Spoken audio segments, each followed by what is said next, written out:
Well, good morning to all this morning, and good morning to you, Pat McArt in the county of Donegal. Are you in thriving and in good form today? Granted, I'll give you the weather report. I Yes. don't ever Oh. remember. It was actually very, how we say, the Spanish have a word for tormento, a bit of a storm again last night. Uh, We've had this last 2 weeks, Jude. I think we've had more storms than I can recall this last couple of years. Like every second day, we've had a full-on storm. Anyway, it was quite breezy last night. Now it's calm now, but but you're it's been indoors. strange. What do Yeah. you care, Pat? You're indoors. To hell with them. Uh, no, I'll tell you what. but hold on, there's a sort of what my mother would have called a planting or a forest behind us. There's plenty of trees there. I'm waiting for one to come Oh, down. God, yeah, yeah. Well, our tale of woe is that our Sky satellite dish has been loosened. So or something has happened to it. I've had a guy come and fix it, supposedly, but in fact, it's misfiring. So the great majority of the channels are simply unavailable. And I've got a No guy from signal. Sky coming, but I can't come before the 19th of February. Isn't that something? It's a So you're going test to have of no service. it's a test of how dependent I am on myself and my missus on television. We feel there's a Uh, death in the family when we go into the living room. because I have nothing to do in the evening. And the room You looks let me so start lonely. reading more books, Jude. Yeah, The room looks so lonely without the TV. Okay, yeah. we're going to deal with a number of things today. We certainly are going to start with Taoiseach John Bruton. We'll probably move on then to have a look at the fact that we have two important people on different sides of the border running things, more or less. And we might even get onto the question of immigration. But anyway, let's start with John Bruton. Have you met John Bruton, Pat? I met him a couple of times, Jude. The one time I was editor of the journal at the time, and I can't remember exactly the details, but here I remember this. But it was about 46, and we used to finish at 5:30. And I remember at my desk, everybody had left the building. I think it must have been a Wednesday because we used to work late. But anyway, I remember thinking, I was just about to get up and my phone rang, and I thought to myself, will I answer this or will I not? Anyway, I was sitting at my desk, everybody else, I was the only person in the building. And what do you call it? And the keys ready to lock the gates on my way out. And then the phone rang and left it. Oh, it was John Bruton. Now, Jude, I don't remember exactly what it was, but Paddy Hart, someone had been in the journal, and Paddy Hart was father of the Doyle at that stage. Yeah. And I presume it's some criticism of Paddy Hart.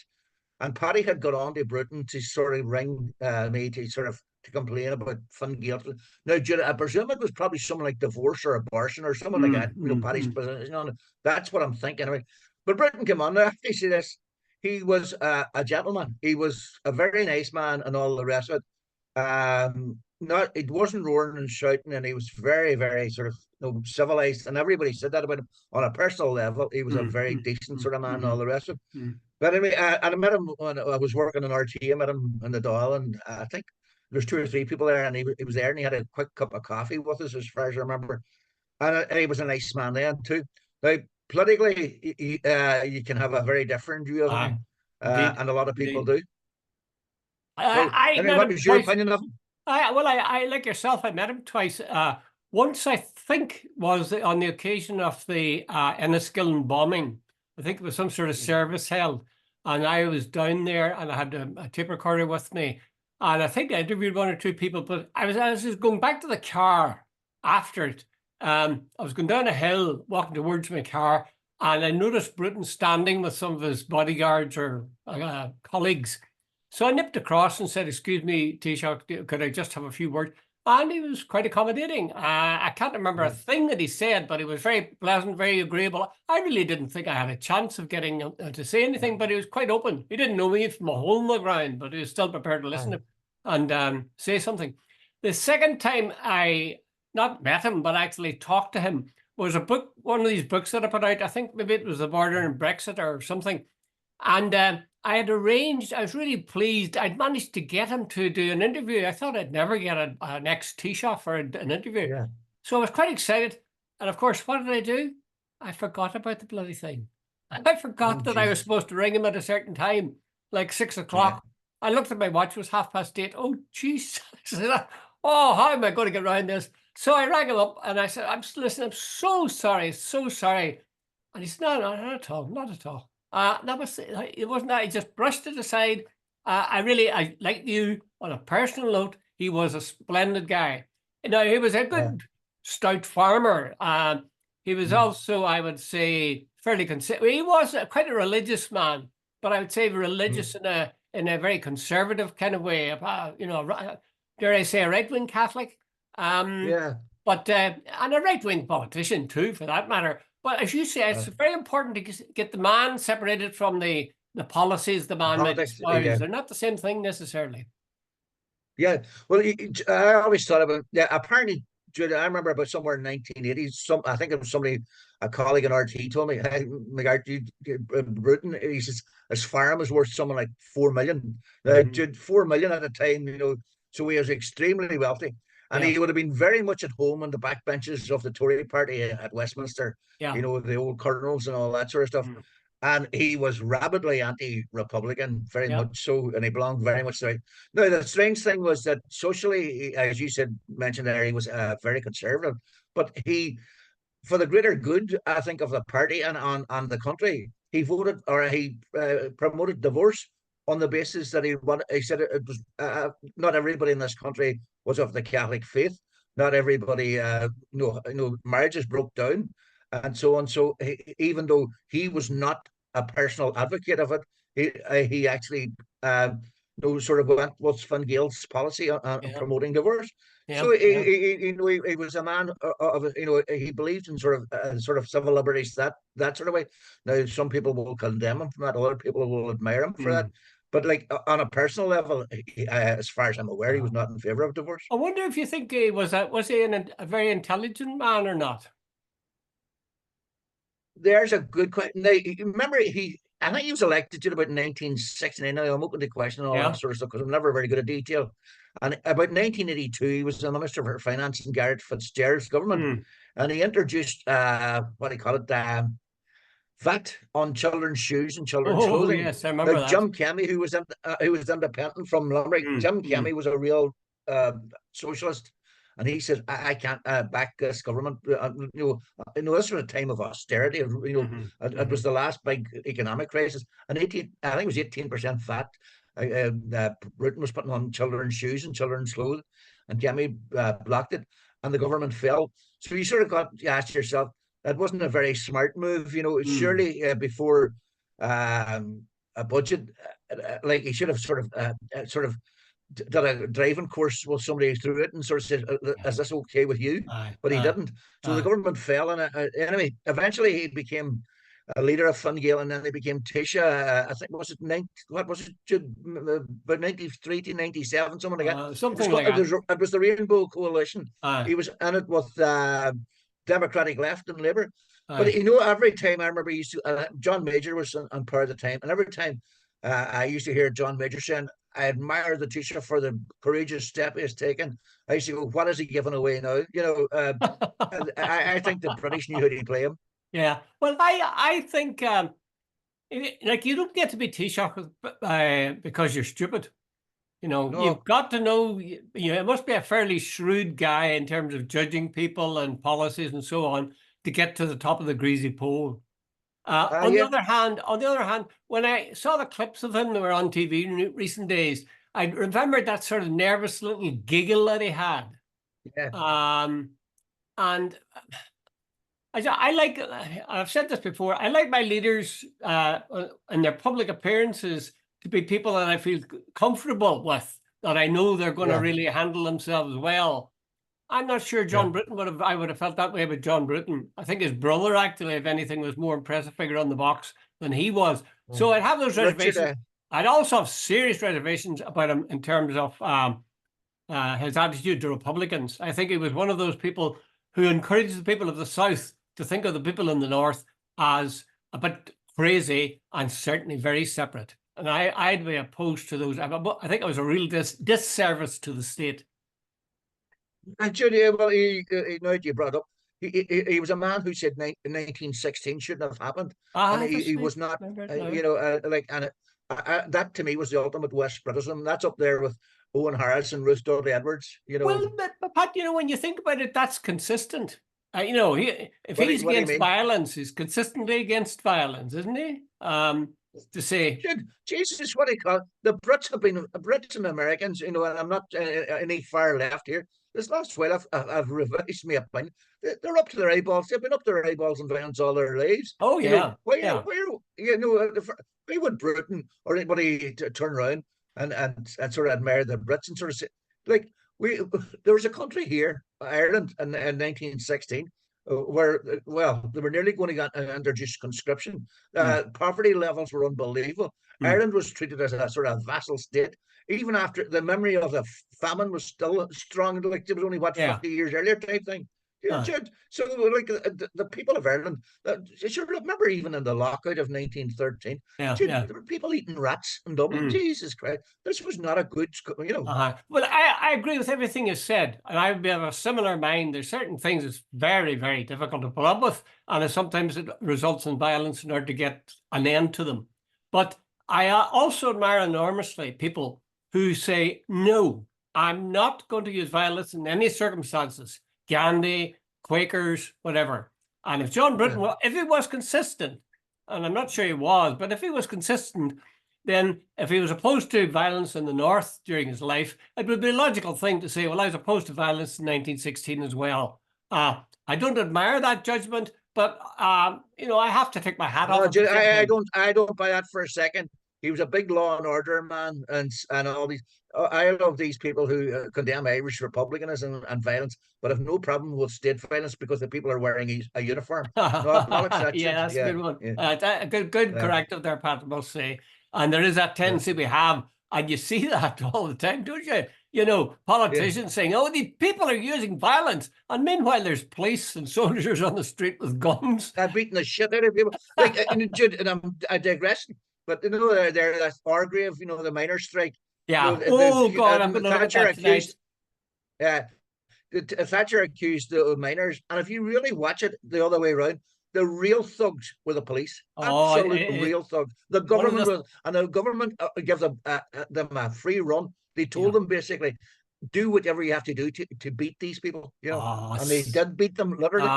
It was a terrible, sad defeat. That I really would break your heart. And it took Britain in a way that was not good, i.e., Thatcher, in my opinion. But then you still get people who admire Thatcher and say she did a grand job. Okay, let's not spend too long on that. So that's John Bruton. And the other thing you were keen to talk about was the question of the two women on either side of the border. You're referring to Mary Lou and Michelle O'Neill, I presume, are you? No, I'm Michelle O'Neill and Emma Little Pengelly. Oh, Emma Little Pengelly. Oh, yeah. Sorry. No, we have had the Chuckle brothers. We had Seamus Mallon and very good, Trumbull at the start. Then we had McGuinness. Now we've moved on to the two ladies. So here I'll put it back on you. What's your first impressions? Oh, I'd say they're impeccable. They're like, I suppose, I better not use that. I may get it wrong. They're like people who are sussing each other out to some extent. I think Michelle O'Neill is stretching herself quite a bit to follow through on this thing that she's a first minister for all the people, not just nationalists or Republicans.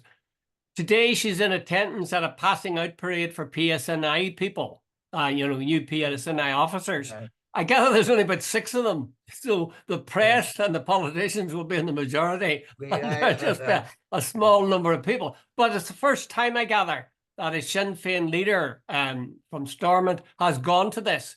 Emma Little Pengelly will be there as well, I believe, and some others. So I think I would, I must say, admire. I looked at a video interview with Michelle O'Neill with somebody from Sky, I think it was. Oh, she was very good. Yeah.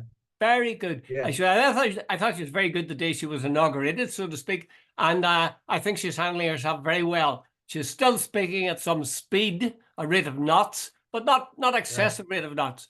Emma Little Pengelly, I don't know as the answer to that. I haven't seen much of her on the box. I haven't read many reports about what she said.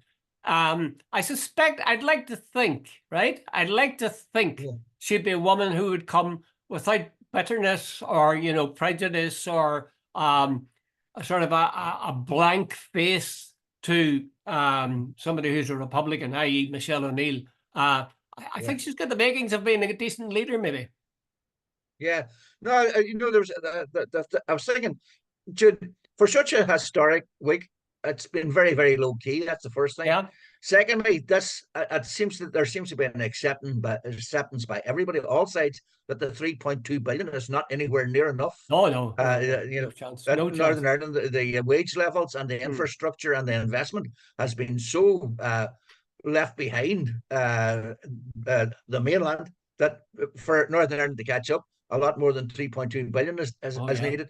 Oh But yeah. the other side of the story, the one thing that I've noticed there, Jude, I thought if you were a follower of social media, you would have thought that the earth was going to shatter and the sky was going to fall in Yeah. when Sinn Fein took over in Northern Ireland as the first minister. It hasn't happened. In fact, it's been very much business as usual.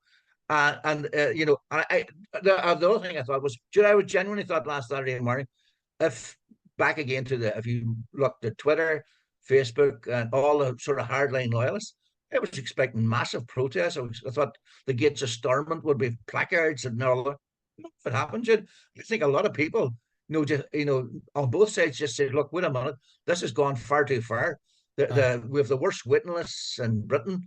There are people dying from cancer who haven't got a treatment. Their schools are now a major issue." I think people sort of said, "Wait a minute, the grassroots things are more important than this identity Yeah. thing right now." Yeah, yeah. I think actually most people are decent people, regardless of whether they're unionist or nationalist or Republican. And if you give them people who are going to act in a civilized fashion towards them and respectful fashion, they will respond to that. That's what Yeah. leadership is about. So I think that's good. Now, you said that the social media where you didn't have an explosion of outrage whenever Michelle O'Neill took her place. I did see one or two tweets that were absolutely poisonous, full of lies, Oh, absolutely. Oh, no, and dude. No, and I've anything said to that. I said the put her wrong off. thing there. No, no. See, social media. Some of the vitriol is unbelievable. No, Mm. but what I meant on the streets, I didn't Ah, see. yeah. If you were listening to social media, you would have swore that an insurrection was going to happen on Saturday morning. Yeah, so I took, I forget who it was that said it, but they were right. That a reporter said that 20 years ago, outside Stormont, there would have been a throng of people waving Union Jacks and protests, and no Republicans, no Provosts here. And yet, when the event happened there a couple of days ago, no protest at all. Not a single person, not a No. single flag. So Yeah. there is hope. There's hope ahead. Here's a final question, Pat. Keep it short, if you wouldn't mind giving me your answer. Uh, do you think it's better for the cause of a border poll / United Ireland that Northern Ireland, notice why I said that just like Michelle, Northern Yeah. Ireland, or Yeah. the north of Ireland, or the northeast of Ireland, should succeed, be a successful state? Or do you think it's better for the cause of a United Ireland or border poll that the Northern Ireland should be a failed state? Yeah, I'm going to do my usual. I get off See, my pants, Pat. Come on, come on, come on. Don't do here, your usual. here's a quick one. See, for Sinn Féin, it would be better if Northern Ireland probably worked, because then the lesson could go down south. Look, Yeah. we're a responsible party in Northern Ireland. We can be a responsible party down south. But Okay. the other one, Jude, remember back, and this is the quick answer as well. Remember the old Republicans? Each and every one of them I met 20 years ago. The whole they always told me their philosophy strategy was to make Northern Ireland ungovernable and so on. And if the unions kept on making Northern Ireland ungovernable, that meant the full charity Highs one. It was a failed entity, and I think the British government in Westminster was just totally losing faith. So to answer your question, I think maybe long term, a stable Northern Ireland is good for everybody. Mm. It's a tricky one, isn't it? Hard to know. Hard to know. Yeah, I do I know. take your point Yeah, very much that people in the south are looking to see how Sinn Féin handle themselves.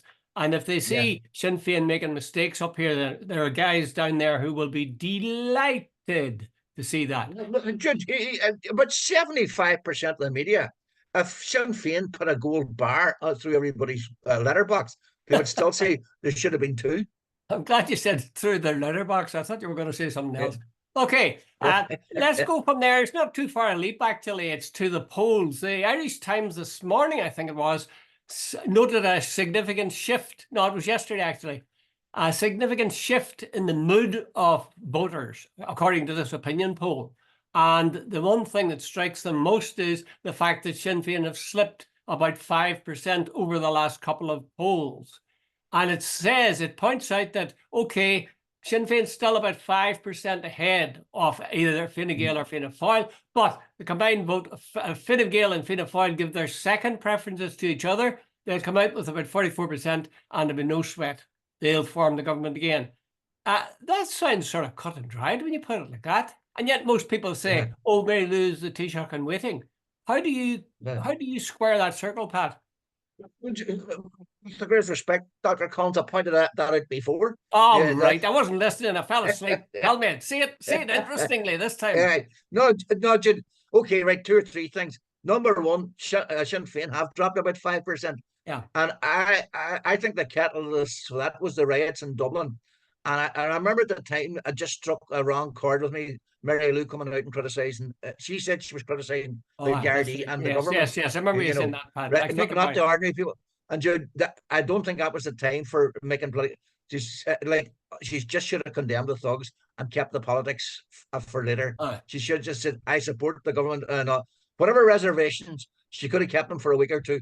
But to come out you see, then Jude, I heard somebody on one day and says, look, I am fed up with the people who just criticize anything for the sake of criticizing, that they're negative about everything. See if somebody does a good job in politics, you should turn around and say they've done a good job. Right. Even if you're in opposition, there are occasions, I think, the greater good is saying, the Gardaí were in a very difficult situation. I commend the job they've done. And my sympathy goes to the Gardaí who were injured, and leave it at that. She didn't. The other thing, Jude, by the way, is this whole thing about Gaza. Sorry, Pat, sorry. Before you go leave the cops, I understood, and this is the best memory I have, was that she criticised the way the reaction of the Gardaí. And I think she pinned her criticism on Drew Harris, not on the cops on the beat. And that's a slightly different thing. But hold on, Jude. My point was that it didn't matter. It came across as if she was having a go at, in other words, like her criticism of Drew Harris and the way it was totally legitimate. It was her also criticism of the government was totally legitimate, because if you look at it, it was totally badly organised. The government, whatever. But the bottom line is, she shouldn't have done it. There's a time and a place for doing things like that. Good point. Were you going to make another point there or not? No, that was basically it. Okay, well, I'd accept that, Pat. I accept that. I do find it hard to believe, though, that you slipped 5%. By the way, you're right. I was going to make another point, and it's a small one.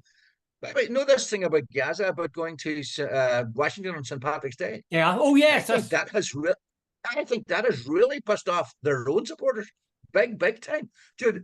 I'm on Facebook and I get a lot of private messages from guys who used to know in Derry, a lot of Sinn Féiners and all that, and I got 3 or 4, and 3 or 4 to me is indicative of a wider malaise, because the people saying, I am disgusted that they're going to Washington St. Patrick's Day, what's happening in Gaza and so on. These are good, party members of Sinn Féin, and they are disgusted that Mary Lou is going to. I suspect they are, Pat.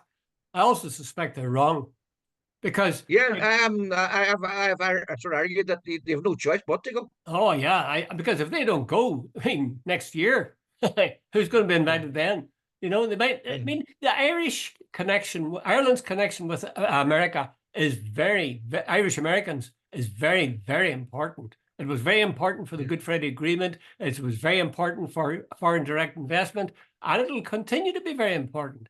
So I agree. Now, you could say just boycott it. Now the world will take attention. The world won't give a damn whether you do or not. Ireland is too small. If Britain was to make a similar action, or Spain or France or Germany, yes, that would catch the world's attention. I don't think most of them will. They might put a few words in the newspaper, but I don't think it'd make much of a difference.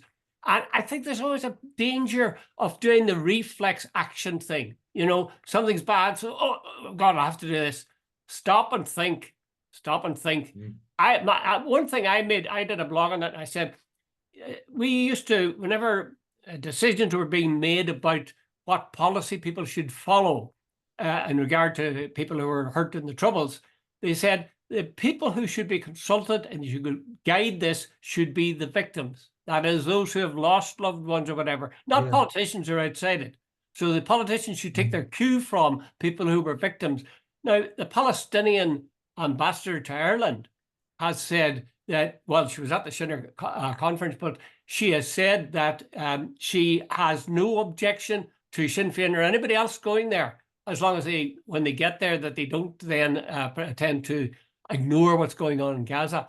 I think that's a reasonable ground for which they have, to go. And unfortunately, I think a lot of people think with their hearts rather than their heads.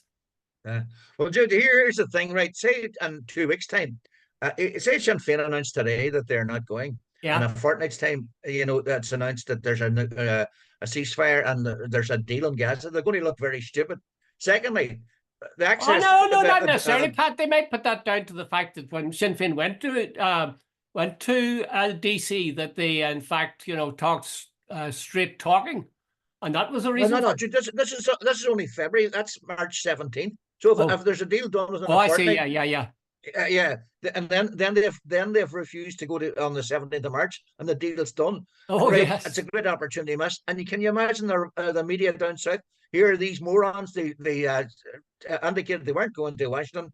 There's a deal done, and now Ireland's prestige position is lost. And there's no other nation on earth that gets a full day in Washington except Irish. So I can see why next year it could be a totally different situation, and maybe Ireland would need maybe American aid for something else. So very good point. Very good point, Pat. Very good point. I must say, events, dear boy. So that is, in fact, exactly. I hope to God that a ceasefire is called. Leave aside even what it does for Sinn Féin or anybody else. God Almighty, that has gone on so long as appalling. But we've talked a great deal about that. We'll leave that before that. Leaving those polls very quickly. Just yes or no, or give me Do you think that what these poll figures project and what the Irish Times suggests, that Fine Gael and Fianna Fáil giving each other their second preference, will result in them forming another government? Jude, I've said that before, and I think it will. Everybody's going on about Sinn Féin when they were up to about 32-33%. But if you added the Fine Gael and Fianna Fáil vote, and if they, and at this stage, Jude, they're almost what's symbiotic? What's the word when they're meshed together? Yeah. I don't at this stage. I think they should call them, Fine Gael, as in, because there's no difference between them, and they've got on so well as, they're basically one party now. Jude, 22 or 23% and 22% for Fine Gael makes about 44-45%. Sinn Féin, even if they got 32%, still wouldn't be able to get it. And no matter, I think even if they got all the independents, it still wouldn't be enough. So, Jude, unless there's a massive sort of switch, and Jude, in any election cycle, you're going to go up and going to go down, because you're going to take certain positions that piss people off. So unless something changes, I don't see Sinn Féin and government unless something major happens. Because even if they got 32%, where are they going to get the rest from? Yeah, good point. Practical politics. I must say, a lot of people have been working on the assumption, that the Sinn Féin will be the biggest party and therefore will form government. It doesn't look like it. But beside that, but the front of the Phoenix, which I put up on my Facebook site, where it shows you Leo and Micheál grinning madly, and Leo's saying, "We'll both soon be out of a job," and the bubble coming out of Micheál is saying, "Brussels, here we come." Here we come. So they do both have been making noises that have been preparing away. Possible. Someone, a week is a long time in politics. Things could change, but right now, I would say so. But anyway, hey, just to move on, you mentioned the Irish Times immigration. Yes. For years there, housing was the main topic. Yes, I think that's very significant. Immigration has now moved to the top when people are asked about what's their problems with the government. And this week alone, I think was there 2 buildings set on fire where they were going to house asylum seekers. Yeah. So it's become a major issue. What's your Oh, view on that? no doubt about it. Bruton O'Brien, I think it is today, has a column on that. And I thought pretty good, actually. The heading of it is Ireland is not full. Neither does it have to be full of fear. She makes the point that you have people who are uneasy about the way resources and location to accommodate immigrants have been handled, and have protested about this. But she says that doesn't mean they're racist. That means they're criticizing the way we've responded to these people coming in. There are, of course, people who are racist and idiots. Yeah. I just get so angry when I hear that these people have set fire to buildings because they thought that they might be housing immigrants. I just think that's simply, it's sort of shaming. It's letting Irish people down. It is, absolutely. You know? So I think that notion of being critical of the government for the way they've handled things and the extent to which they have helped communities get ready for these people coming in, and then maybe we talked about what they should do after that. But this idea of landing people with 300 young men, particularly, and saying, get on with it, that's ridiculous. It's just Jude, no, having reservations is not the same as racism. Yes, like absolutely. you know, in a lot of places there are inadequate support. There's availability of facilities. There's even things like medical, as there a doctor in the area and so on. And like a lot of people have quite legitimate concerns about it. And of course, Jude, as well, frequently there's a lack of consultation with local communities. So, and there are plenty of people who are saying, look, if you sort this out, we have no problems. But Jude, if you can't get a place for your own child in school. But why don't the government tell them? Why doesn't the Dublin government tell people what their planning is and bring them in on the planning? Well, the government has claimed in the past that if you forewarn people, that means that then the opposition is. Which I totally disagree with. I would disagree with too. But I think the thing about there's 15 years or 16 years of underfunding for because since the last recession. Libraries have closed in wee villages, post offices have closed. Wee villages have nothing anymore. Yeah. Bleak note in which to end, Pat. Bleak note. Okay, Jude. Give us a big smile there. Tell us a hearty chuckle. That's better. That's better. Okay, Pat, thanks very much.